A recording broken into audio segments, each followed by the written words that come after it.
रक्त गोरा कुभार। सत्य कीधुं ते लीलाधर, खराब समय शरू थई गयो छे, पण गोरानो नहीं, तारो।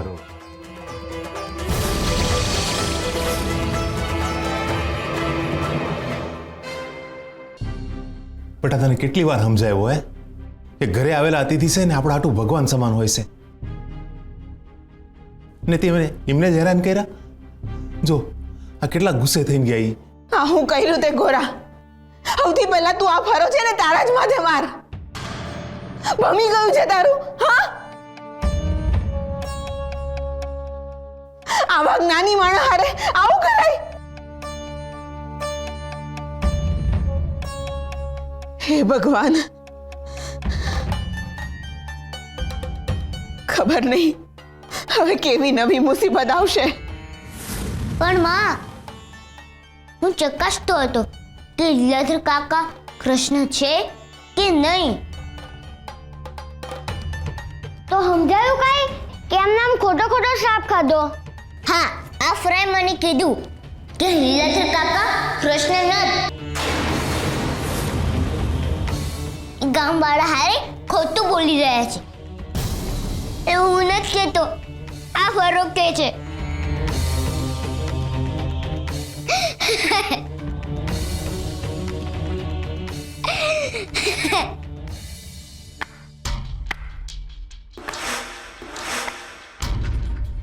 હું તો ફરથી પારખતો હતો કે તમે સાચે કૃષ્ણ છો કે નહીં। શું ગોરા કહેતો હતો એ સાચું હશે? શું ગોરાના ફરામાં જાદુ વિદ્યા હશે કે એનાથી સાચા અને ખોટાનો ભેદ ખબર પડી જાય? ના ના, એવી કોઈ વિદ્યા ના હોય। પણ જે રીતે ગોરાના ચહેરા પર આત્મવિશ્વાસ હતો એ રીતે ફરામાં કોઈક વિશેષ શક્તિ હોવી જ જોઈએ। મારે ફરો જોઈએ છે મારે ફરો।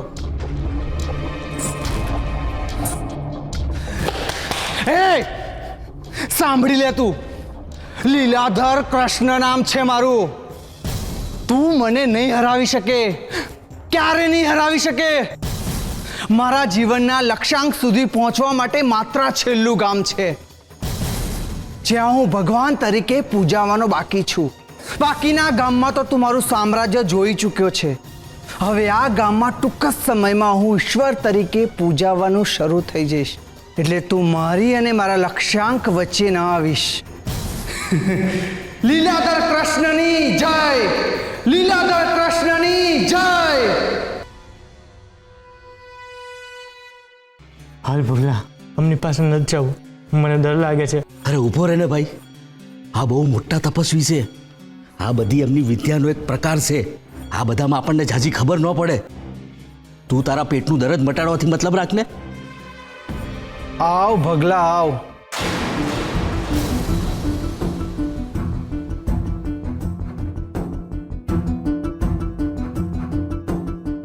લીલાધર કૃષ્ણ, આ નંદુ છે। આ આપણા ગામમાં જ રહે છે। છેલ્લા ઘણા વખતથી પેટના દર્દથી પીડાય છે। ઘણા નિદાન કર્યા પણ બીમારી છૂટવાનું નામ જ નથી લેતી। હવે તમારો જ આશરો છે। હવે તમે કાંક કરો અને આને આ દર્દમાંથી છુટકારો આપો। મને કઈ થશે તો નહીં ને? તને છુટકારો મળી જશે। હે? દર્દમાંથી। તું ચિંતા ના કરીશ, તારા રોગનું નિદાન મારા હાથે જ થશે। પણ એ પહેલા લોટામાં રહેલું પાણી લાવ અને મારા પગ ધો। સરસ, હવે આ જળ ગ્રહણ કર।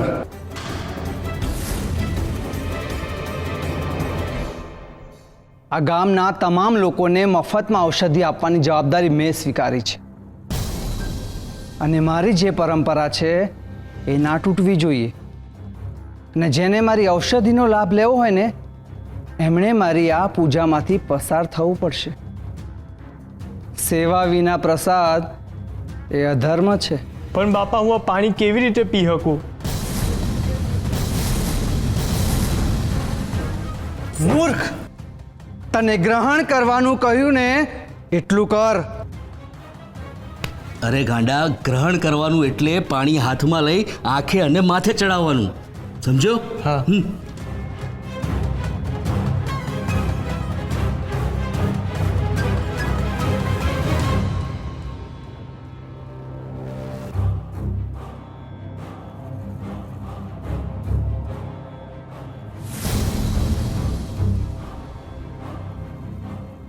સરસ. હવે અહીંયા સૂઈ જા. હું તારા પેટનું દરદ તપાસી લઉં.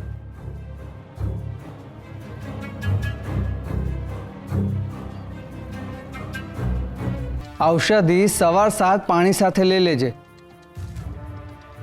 અને ઔષધિ લીધા પછી માત્ર આરામ. વાહ લીલાધર કૃષ્ણ વાહ, તમારા ઉપકારો અમારા પર ઘણા છે. તમે ગરીબોના બેલી છો અને દયાના સાગર છો. લીલાધર કૃષ્ણનો જય લીલાધર કૃષ્ણ ભગવાનની જય લીલાધર કૃષ્ણ ભગવાનની જય લીલાધર કૃષ્ણ ભગવાનની જય લીલાધર કૃષ્ણ ભગવાનની જય લીલાધર કૃષ્ણ ભગવાનની જય લીલાધર કૃષ્ણ ભગવાનની જય. હવે મને મારું કામ કરતા કોઈ નહીં રોકી શકે. લીલાધર કૃષ્ણ, આ ગામ પણ બીજા ગામોની જેમ તારી આભામાં અભિભૂત થઈ જશે. મારા હાથ છે જાજા, જડી જાય ઈ રાજા. ગોરા, તું અંચાઈ કરે છે. આખું કામ ખોલી. માં, ગોરા અંચાઈ કરે છે. એ ગોરા સુરા, તમારા તોફાનો હવે બહુ થયા હો. હવે તોફાનો કર્યા છે ને તો અંદર ભંડાકીયામાં પૂરી દઈશ. આવો શકરીબેન. દેવી, તારા છોકરા બહુ તોફાની થઈ ગયા છો બાપા.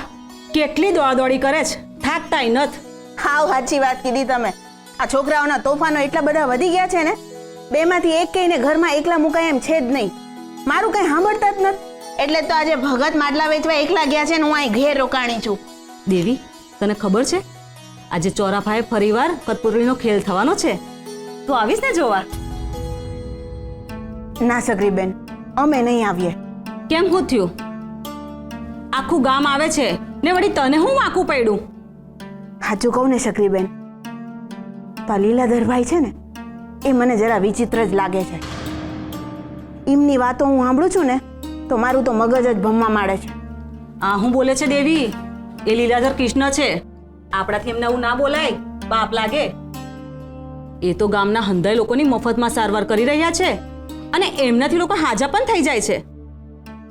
જે કોઈને સમસ્યા હોય એને એમના પગ ધોઈ ઈ પાણી પી લેવાનું, પછી એ લોકોની સારવાર થાય.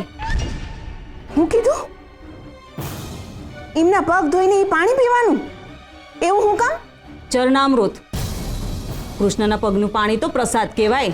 શકરીબેન, આ ગામના હંધાઈ લોકો ગાંડા થયા છે કે હું? બે પૈસા બચાવવા હાટું થઈને કોકના પગ ધોઈને ઈ પાણી પીવાનું? આત્મસન્માન જેવું કાંઈ હોય કે નહીં? શકરીબેન, હું અભણ છું પણ મને એટલી તો ખબર પડે જ છે કે જો સેવા કરવાની ભાવના હોય ને તો સીધે સીધી સેવા થાય. આમ પોતાના જ પગ ધોવડાવીને ઈ જ પાણી પીવાનું? કયા ભગવાન એમ છે કે એમના ભક્તો એમના પગ ધોઈને ઈ પાણી પીવે? હા, જો દેવી, તને નત ગમતું તો તું ના આવતી, પણ આમ ભગવાન વિશે મન ફાવે ને એમ ના બોલ. તારે ના માનવું હોય તો તું ના માન, પણ હું માનું છું કે ઈ શ્રી કૃષ્ણનો બીજો અવતાર છે. જય શ્રી કૃષ્ણ સક્રીબેન.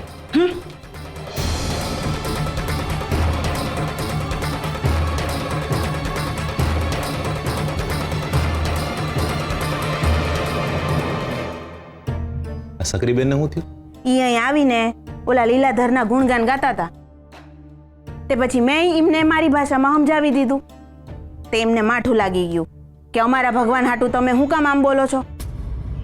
હવે ભગત મારી જીભ હતી તે હાલી ગઈ, એમાં શકરીબેનને લાગી આવ્યું.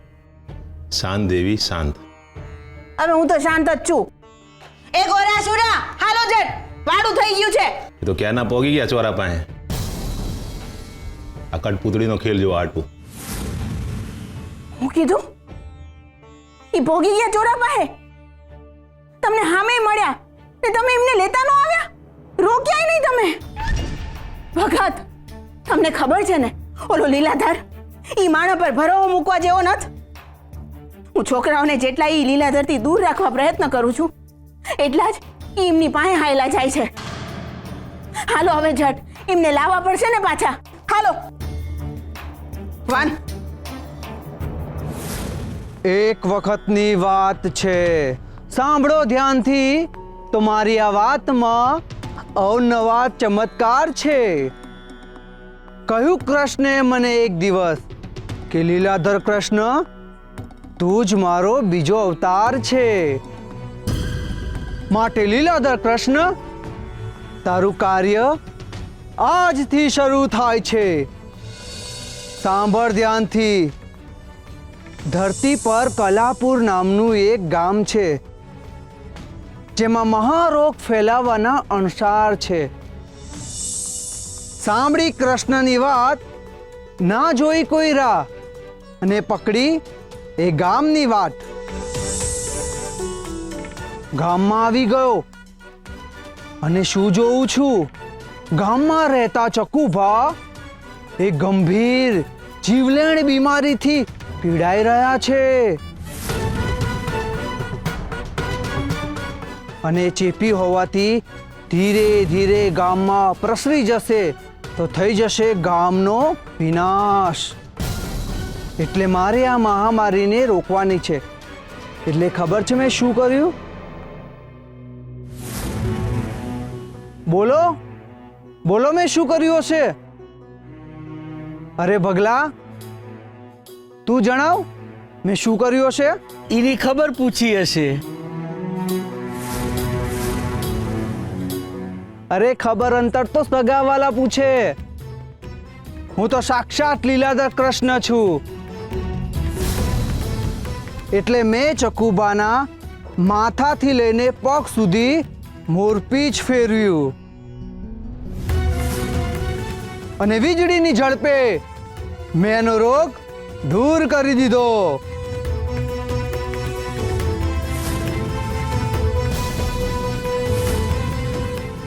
આમ જે લોકોમાં આ રોગ પ્રસરવાની શરૂઆત થઈ ગઈ હતી, એ લોકોને મેં મારા મોરપીંછનો સ્પર્શ કરાવીને રોગમુક્ત કર્યા હતા. આવા તો કંઈ કેટલાય ચમત્કાર મેં કર્યા છે. મૃત્યુ શૈયા પર પહોંચેલા અસંખ્ય લોકોને મેં મારા સ્પર્શ માત્રથી સજીવન કર્યા છે. અને જેમ એ ગામમાં લીલાધર કૃષ્ણની કૃપા થઈને, બસ એવી જ રીતે હું તમને પણ મારી કૃપાના વરસાદમાં ભીંજવા માંગુ છું.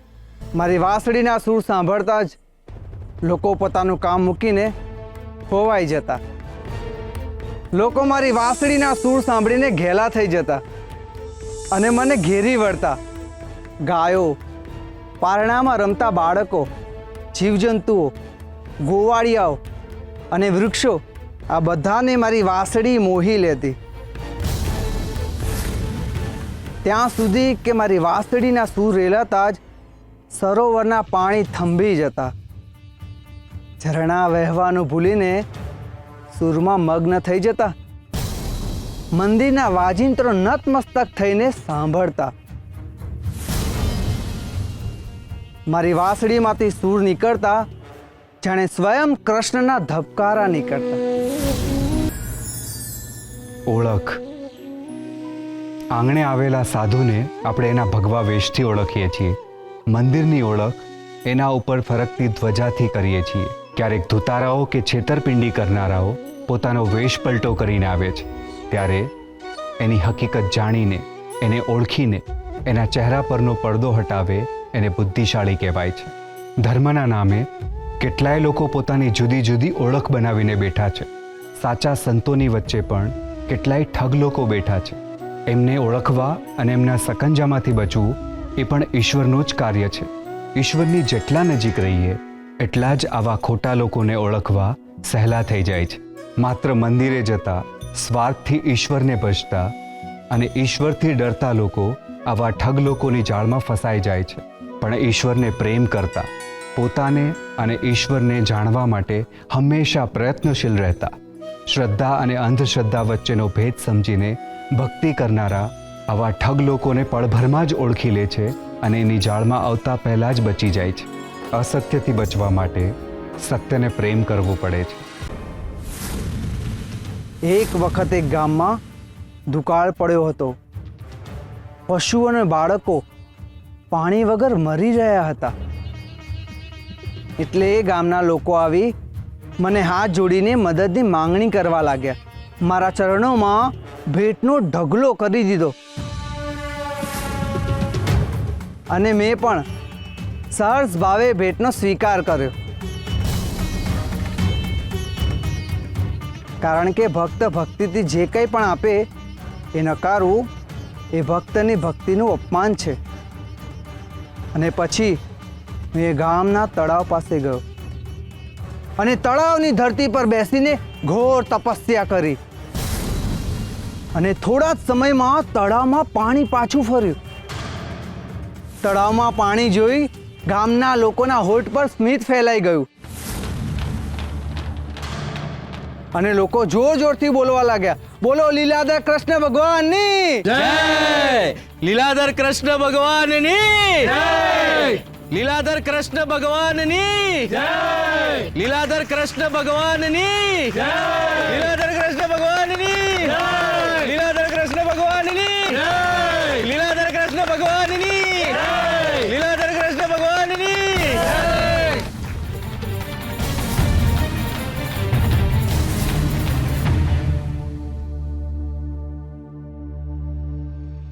આ શું કામ ભગવાનની પાસે ગયો હશે? આ ગોરાને તકનો લાભ ઉઠાવતા બહુ સારું આવડે છે. ખબર પડી કે આ ભગવાન છે એટલે હવે કરશે નવા નાટક. લોકોને ભોળાવવામાં બાપ દીકરો બેવ પાવરધા છે.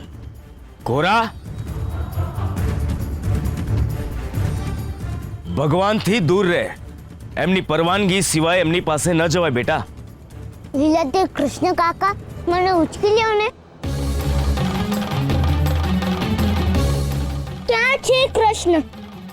કૃષ્ણ મસાલમાં છે. પેલી મસાલમાં છે. કૃષ્ણ આ માટીમાં છે.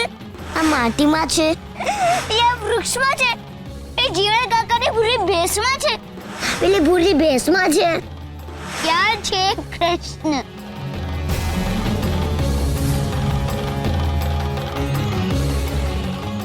કૃષ્ણ અહીંયા છે. હું જે વગાડું છું એ વાંસળીમાં છે કૃષ્ણ. હું પહેરું છું એ ઘૂંઘરૂમાં છે કૃષ્ણ. હું આંખમાં આંજું છું એ આંજણમાં છે કૃષ્ણ. હું જે પહેરું છું એ સુંદર મોતીઓની માળામાં છે કૃષ્ણ. તું જેને કણકણમાં શોધે છે ધ્યાનથી જોઈશ તો એ માત્ર મારામાં જ નહીં પણ હું સ્વયં કૃષ્ણ છું.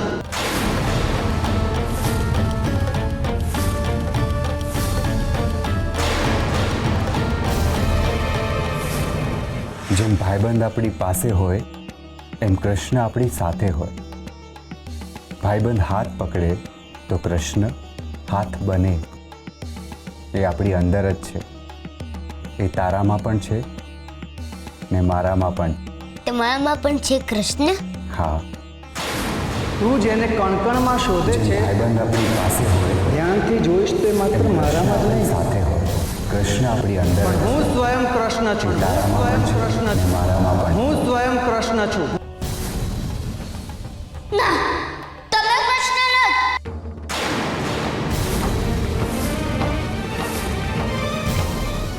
તમે ખોટું બોલો છો. તમે કોઈના કૃષ્ણ નથી. તમે મારા કૃષ્ણ નથી. તમે કોઈના કૃષ્ણ નથી. ગોરા,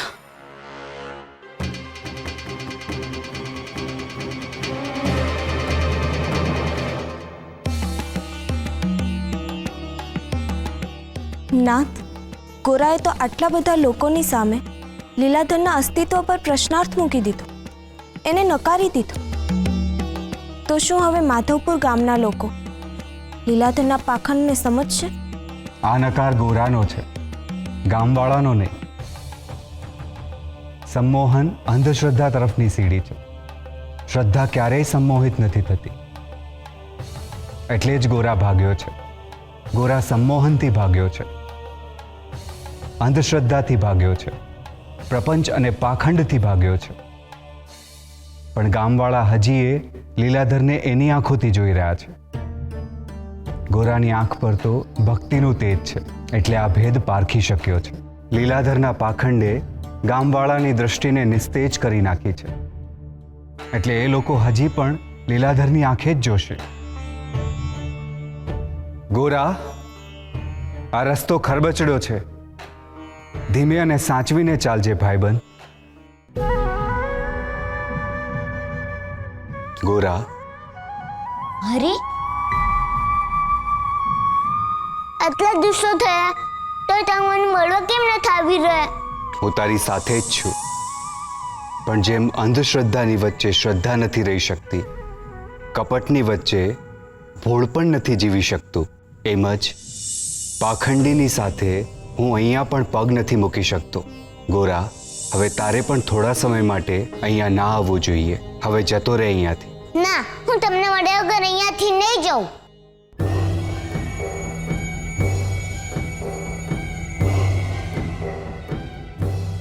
હે કૃષ્ણ, મારા ગોરાને માફ કરજે. એ હજુ નાદાન છે. એને બાળ બુદ્ધિમાં તારા બીજા અવતાર લીલાધર કૃષ્ણને ઝાકરો આપ્યો છે, પણ એ બાળક છે. એને માફ કરી દે.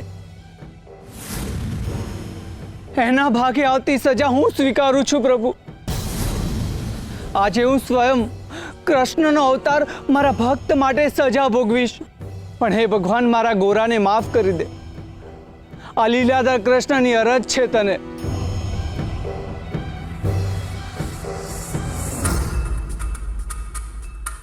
લીલાધર કૃષ્ણ, હું તમારી પીડા સમજી શકું છું. એક મૂર્ખ બાળકની વાત મન પર લેવાની તમારે કોઈ જરૂર નથી. મને અને આ ગામવાળાઓને તમારા પર ને તમારા અસ્તિત્વ પર સંપૂર્ણ વિશ્વાસ છે. જે કોઈ મને ઈશ્વર નથી માનતું, મારા પાપ કર્મો બંધ થાય છે. અને ઈશ્વરે અને કૃષ્ણએ આપેલી જવાબદારીમાં હું નિષ્ફળ જાઉં છું.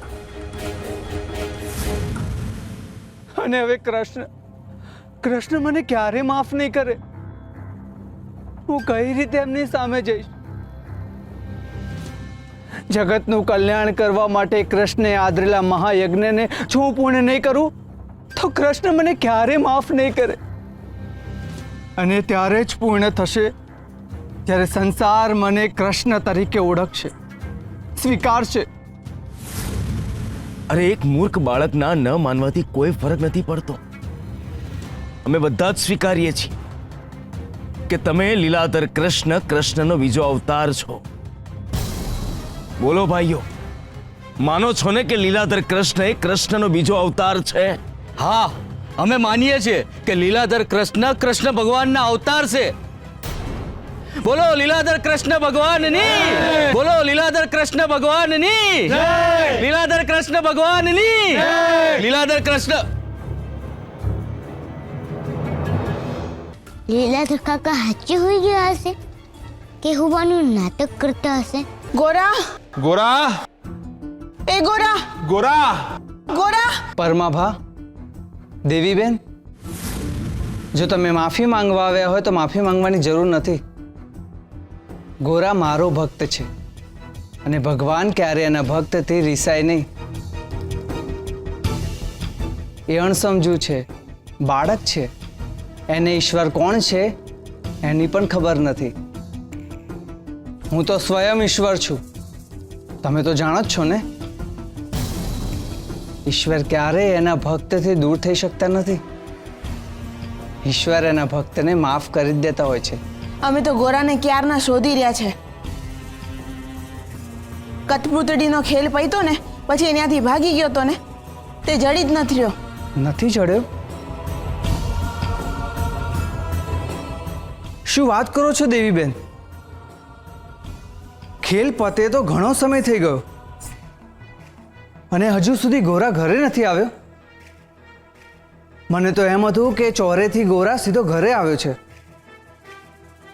ભાઈ, અમે છે ને ક્યાં નહીં ગોતી રહ્યા છે, પણ એ નથી જડી રહ્યો. એ આયા તો ન થયો ને?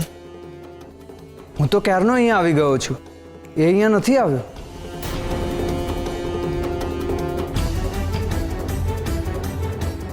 ઠીક છે, હાલો દેવી. બાપા અહીંયા છું, કોથીની પાછળ.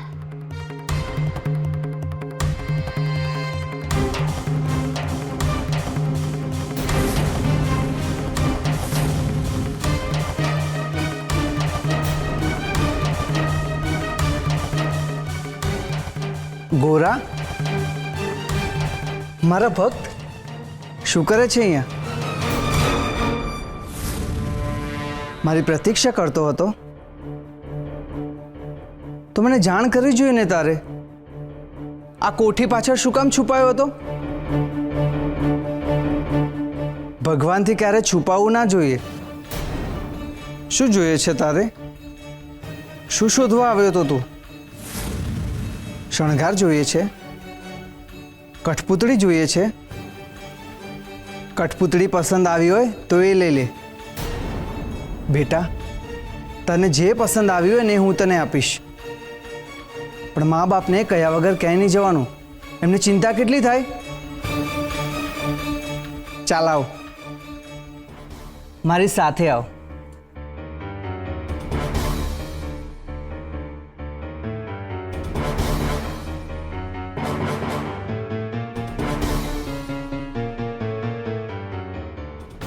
બોલ બેટા, તારે કઈ કઠપૂતળી જોઈએ છે?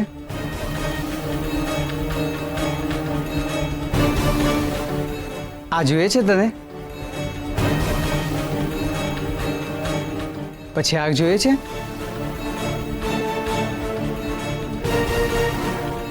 આ ગમે છે તને?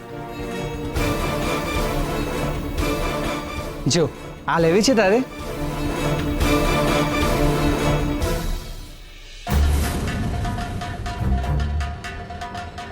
અહીંયાથી કૃષ્ણની મૂર્તિ ક્યાં ગઈ? મેં કઠપૂતળીને હેઠે જ જોઈ હતી, ક્યાં ગઈ હશે? બોલ શું જોઈએ છે? આના સિવાય કાંઈ નથી મારી પેટીમાં. ના, એને કાંઈ નથી જોતું ભાઈ.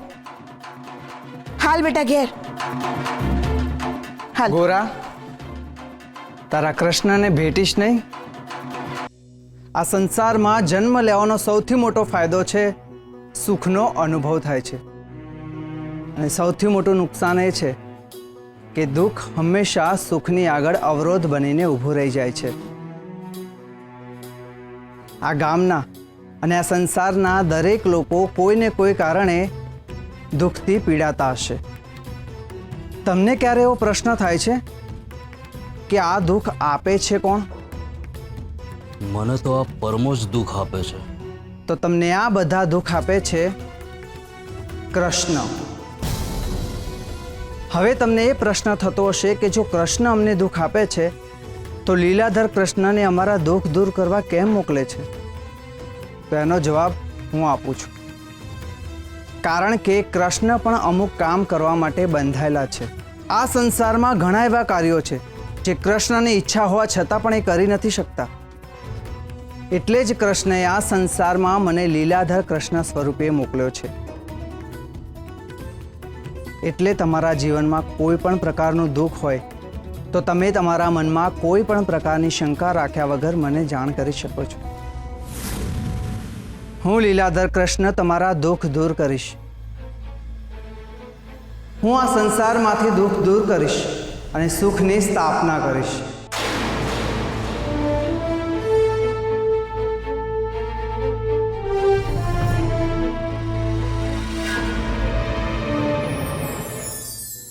વાર્તા આમ જોઈએ તો કાલ્પનિક શબ્દોથી ગોઠવીને ઊભું કરેલું સ્વપ્ન વિશ્વ, જેમાં કંઈ પણ થઈ શકે છે, જે તમે જોયું ના હોય એવું પણ.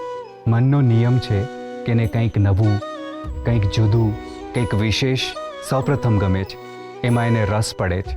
વાર્તામાં આવતી અવનવી વાતો એનું ધ્યાન એ તરફ લઈ જાય છે, અને ધીમે ધીમે ધ્યાન બહારની ચિંતાઓમાંથી, રોજના કામમાંથી એ વાર્તામાં મન એકાગ્ર થાય છે અને આપમેળે જ ધ્યાન અવસ્થામાં આવી જાય છે. દાદા દાદી દ્વારા કહેવાતી વાર્તામાં બાળકના ચંચળ મનને એકાગ્ર કરવાનો ભાવ રહેલો હોય છે. વાર્તાઓનું સર્જન વિદ્વાનોએ જ કરેલું હોય છે, એટલે જ એની કાલ્પનિક દુનિયાઓમાં પણ આ દુનિયાનો પડછાયો સ્પષ્ટ દેખાય છે. ઘણીવાર વાર્તા કરનાર પોતાના મનની ઈચ્છાને અથવા ખરાબ વિચારોને વાર્તામાં વણીને એવી શાલીનતાથી રજૂ કરે છે કે સામેવાળો સત્યને જોઈ નથી શકતો. વાર્તા એટલે શિખામણને શબ્દોનો શણગાર કરીને રજૂ કરવી. આ સંસાર રહ્યો ને એ સુખથી બનેલો છે. ભગવાને છે ને દુઃખ તો બનાવ્યું જ નથી. બેટા દુઃખ એટલે હું હે ખોટી ઈચ્છા, ખોટા વિચાર અને બીજાની ઈર્ષા. જો આ ન કરીને તો દુઃખ છે ને તમારા બાયણે ન આવે. ને છતાંય જો દુઃખ આવી જાય તો કૃષ્ણ ભગવાન છે ને એનો સર્વનાશ કરવા હાટું સુદર્શન લઈને ઊભા જ હોય છે. શ્રી હરિ છે ને એ સુખના સર્જક છે. દુઃખને છે ને હંમેશા એના ભક્તોથી દૂર જ રાખે છે. બાપા, જો આપણને દુઃખ આવે તો હંદાઈને કહી દેવાનું. ના બેટા, આપણું દુઃખ છે ને ક્યારેય કોઈને ન કહેવાય. હું કામ ન કહેવાય બાપા? દેવી, એ ફાટેલું કપડું દેજો ને. હા.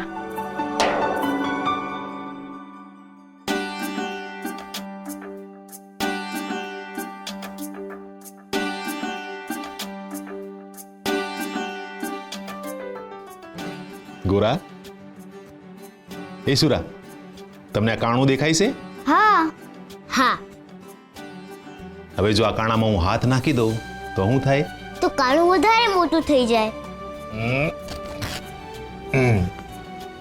દુઃખનું છે ને બેટા આવું જ હોય છે. એનો જેટલો ફેલાવો કરી એટલું જ એ મોટું થતું જાય.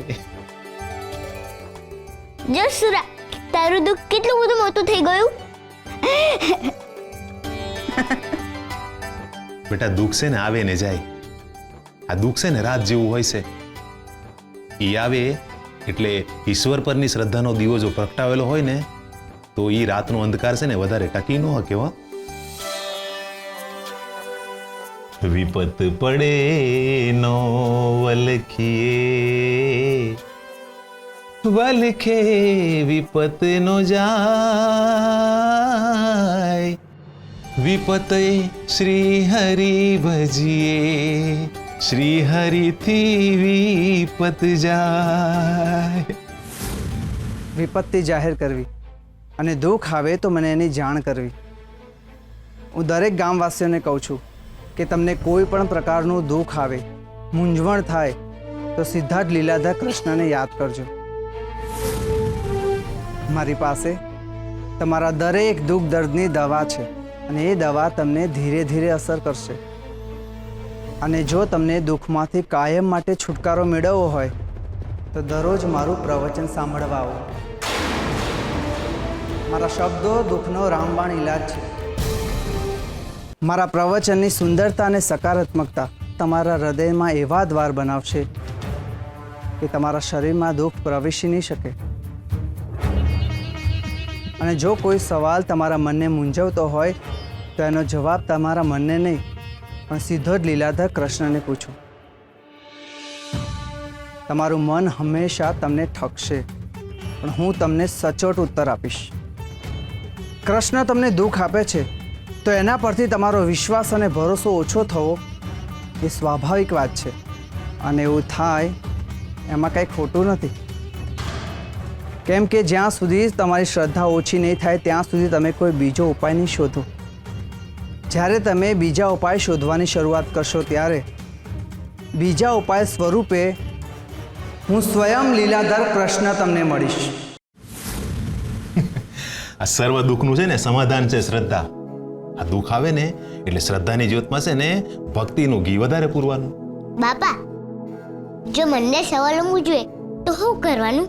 તો બેટા આંખોને છે ને બંધ કરવાની અને પોતાના જ મનને છે ને એના જવાબો પૂછવાના. આત્મા ઈ જ પરમાત્મા. પોતાની દરેક સમસ્યાનું સમાધાન છે ને પોતાની પાસે જ હોય છે. હવે જે દુકાનમાંથી તાળું મળે પૂછીએ ત્યાંથી જ મળે ને. જેટલી શ્રદ્ધા કૃષ્ણ પર રાખો ને એટલી જ શ્રદ્ધા પોતાના પર પણ રાખવાની હોય. શ્રદ્ધા જેટલી મજબૂત, દુઃખ એટલું જ નબળું બને છે. શ્રદ્ધાનો સૂરજ છે ને એ દુઃખની અમાસને પળવારમાં હરી લેશે. આપણા અંતરનો હાથ હરી સુધી પોગે અને હરી આપણું અને સુખનું અંતર ઘટાડે. હરી તો કે આપણો હાથ સાંભળે જ છે.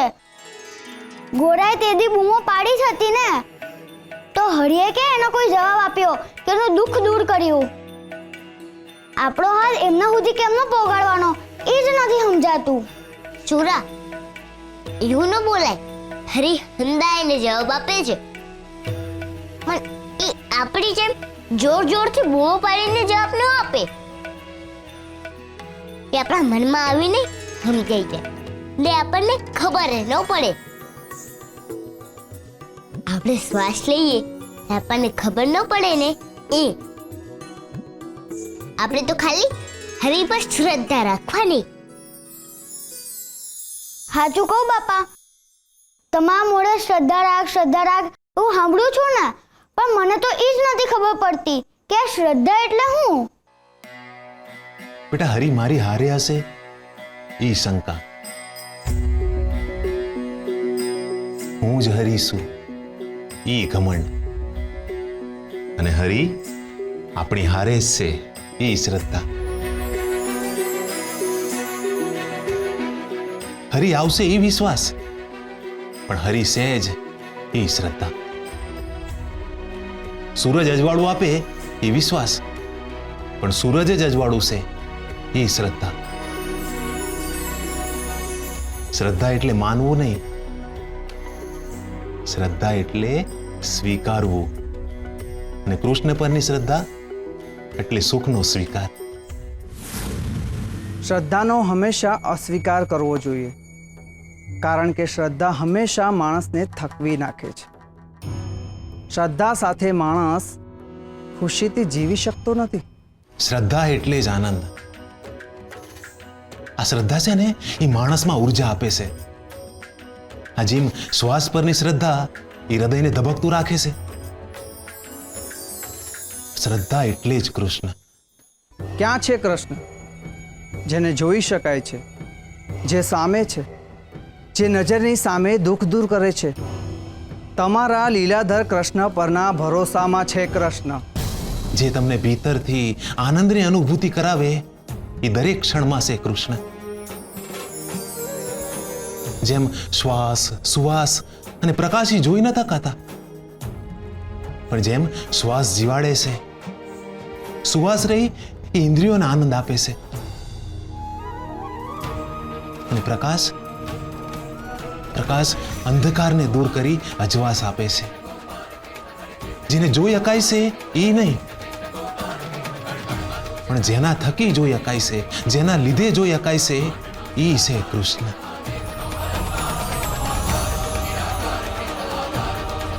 તમારા પોતા પરના ભરોસામાં છે કૃષ્ણ.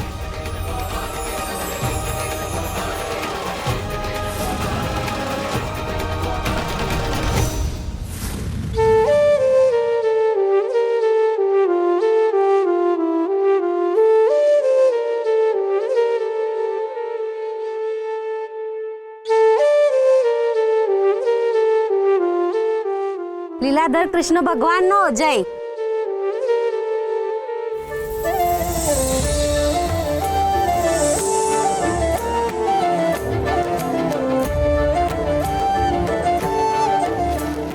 લીલાધર કૃષ્ણ ભગવાન મારી પૂજાનો સ્વીકાર કરો. લીલાધર કૃષ્ણ ભગવાનની જય. લીલાધર કૃષ્ણ ભગવાનની જય. લીલાધર કૃષ્ણ ભગવાનની જય. લીલાધર કૃષ્ણ ભગવાનની જય. લીલાધર કૃષ્ણ ભગવાનની જય. આખા માધવપુર ગામમાં માત્ર આ એક જ પરિવાર છે જે મારા વશમાં નથી થઈ રહ્યો. હું પણ લીલાધર કૃષ્ણ છું. કોઈ પણ સંજોગોમાં આમને નીચું દેખાડીને જ રહીશ. આમને મારી શક્તિનો પરચો બતાવવો જ પડશે. બસ!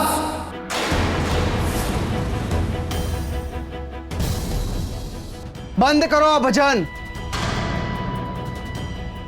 શાંત થઈ જાઓ. કોઈ ભજન નહીં ગાય. શું કરી રહ્યા છો ભાઈ? અને તમારા કહેવાથી અમે ભજન ગાવાના બંધ હું કામ કરીએ ભાઈ? તમે એક ઈશ્વરને રાજી કરવા માટે બીજા ઈશ્વરનું અપમાન કરી રહ્યા છો. એક ઈશ્વરનું ભજન કરતી વખતે તમને એટલું ધ્યાન નથી રહેતું કે તમારા દ્વાર પર બીજા ઈશ્વર આવ્યા છે. તમે ભજન ગાવામાં એટલા તલ્લીન થઈ ગયા છો, તમને લાજ શરમ જેવું છે કે નહીં? ભાઈ, ભજન ગાવામાં લાજ શરમ હે નહીં? હું લીલાધર કૃષ્ણ, તમે જેના ગુણગાન ગાઈ રહ્યા છો એ જ ઈશ્વરનું બીજું સ્વરૂપ.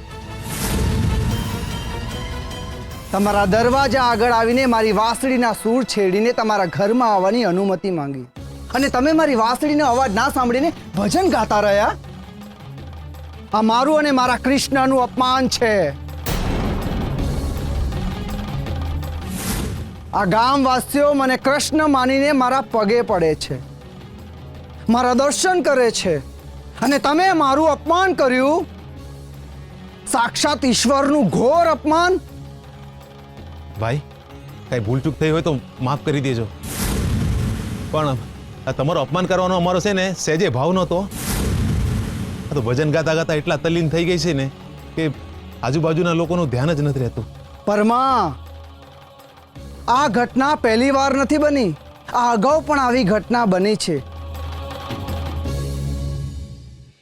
જ્યારે તમે મારી વાંસળીના સૂરનું માન નથી રાખ્યું, જ્યારે હું અહીં આવ્યો છું ત્યારે તમે મારી વાંસળી સાંભળવાને બદલે ભજન ગાવા લાગ્યા છો. પરમા, ભગવાનનું અપમાન કરી રહ્યો છે. હાથે કરીને તારા હાટુ હુકમ ખાડો ખોદી રહ્યો છે. આખો દી ભગવાન ભગવાન કરે છે અને આંગણે આવેલા ભગવાનનું માને નથી જાળવતો. અરે, આ લીલાધર કૃષ્ણ ભગવાનના પગલા પડાવવા હારું તો લોકો પડાપડી કરે છે, અને ઈ જ ભગવાન તારા બારણે આવીને ઊભા છે તો એમને આવકારે નથી આપતો. તારા વ્યવહાર ઉપરથી તો મને એવું લાગે છે કે વળતા પાણી છે તારા.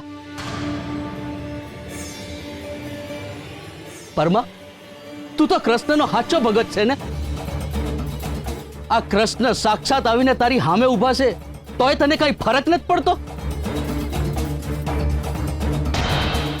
લીલાધર કૃષ્ણ ભગવાન જ્યારથી આ ગામમાં આવ્યા છે ને ત્યારથી ગામને ફાયદો થયો છે. લોકોના દુઃખ દૂર કર્યા છે, એમને મફતમાં ઔષધિઓ મળે છે અને મનોરંજન થાય છે ફોગટમાં. હજી એ સમજી જા, લીલાધર કૃષ્ણ ભગવાન નસીબનું તાળું ખોલવાની કૂચી છે. પરમા, તારું તો નસીબ જ ફૂટેલું છે. લો, મારી કરતાલ મને પાછી આપી દો. નહીં મળે.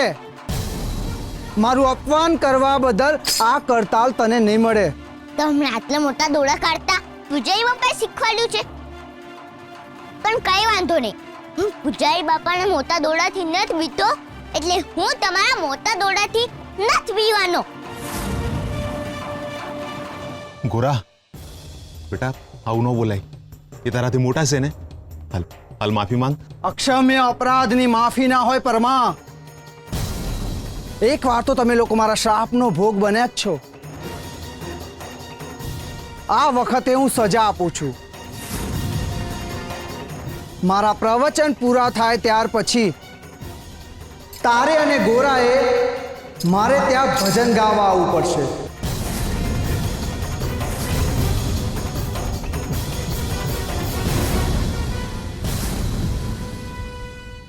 માફ કરજો ભાઈ, અમે છે ને ગરીબ માણસ છીએ. જો આખો દી અમે તમારે ત્યાં આવીને ભજન ગાયા કરશું તો ખાવું હું? અમે તમારે ત્યાં આવીને ભજન નહીં ગાઈ શકીએ. મંજૂરી નથી માંગી, સજા સંભળાવી છે, અને સજા ફરજિયાત હોય છે. રહી વાત રોટલાની, તો લીલાધર કૃષ્ણના આંગણેથી કોઈ ભૂખ્યું નથી જતું. રોટલા તમને ત્યાં મળી રહેશે. મફતનું ખાવાની આદત નથી ભાઈ અમને. પરમા, આ શું બોલે છે દેવી? સદાવ્રતને મફતનું ખાવાનું કહેશે? ભગવાનનું અપમાન કરે છે. સમજાવો એને.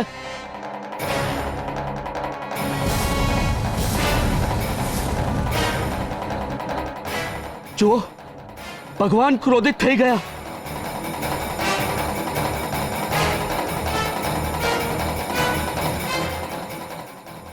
હે પ્રભુ,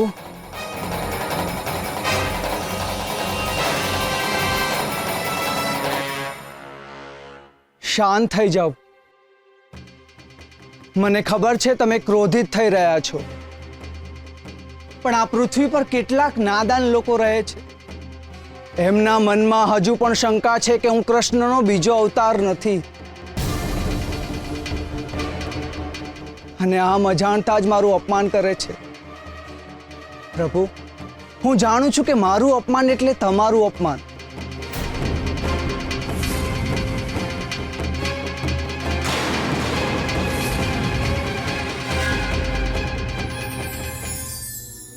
સત્ય. સત્ય શું છે? જે મારું સત્ય છે એ તારું સત્ય ના હોઈ શકે, અને જે તારું સત્ય છે એ મારું ના હોઈ શકે. તો આખરે સત્ય શું છે? જીવનમાં દુઃખ આવવું એક સત્ય છે, પણ એ જતું રહે છે એ પણ એટલું જ સત્ય છે. ઈશ્વરે મને આ સુખ ના આપ્યું, પણ એ જ ઈશ્વરે એ સુખ મેળવવા માટે બુદ્ધિ, શક્તિ અને સમજણ આપી છે. એ સત્યનું શું? દુઃખ છે, પણ એને દૂર કરવાની ક્ષમતા પણ છે. જીવનમાં જે સંઘર્ષ કરીને પોતાના દુઃખને દૂર કરે છે એ સત્યને પામે છે, અને બીજા માટે એક ઉત્તમ ઉદાહરણ બને છે. જ્યારે ચમત્કારની આશામાં પોતાની આવડતને રાહ જોયાનો કાટ લગાડે છે, એકમાત્ર ફરિયાદી બનીને રહી જાય છે. મને જીવનમાં શું મળ્યું છે એ વાતની ચિંતા કે ફરિયાદ કર્યા વગર હું શું મેળવી શકું છું એ વાતનો સ્વીકાર કરીને મનના એ ડરને હરાવીને આગળ વધનારા ક્યારેય દુઃખી થતા નથી. તમારા જીવનમાં જે બન્યું છે કે તમે જે જીવનમાં કર્યું છે એ સંઘર્ષની સાકરમાં મહેનતની મીઠાશ ક્યારેય ઓછી થતી નથી. બીજા માટે પ્રેરણારૂપ થવું કે આપણી પીડા કે દુઃખ દૂર કરવા કોઈ આવશે એવું માનીને બીજા પર નિર્ભર થઈ જવું એ તમારે નક્કી કરવાનું. ચમત્કારની રાહ જોનારા કથા કરે છે, પણ પોતાના જીવનને ઈશ્વરે આપેલી આવડત પર વિશ્વાસ મૂકીને સંઘર્ષ કરનારા પોતે જ એક મહાન ગાથા બને છે.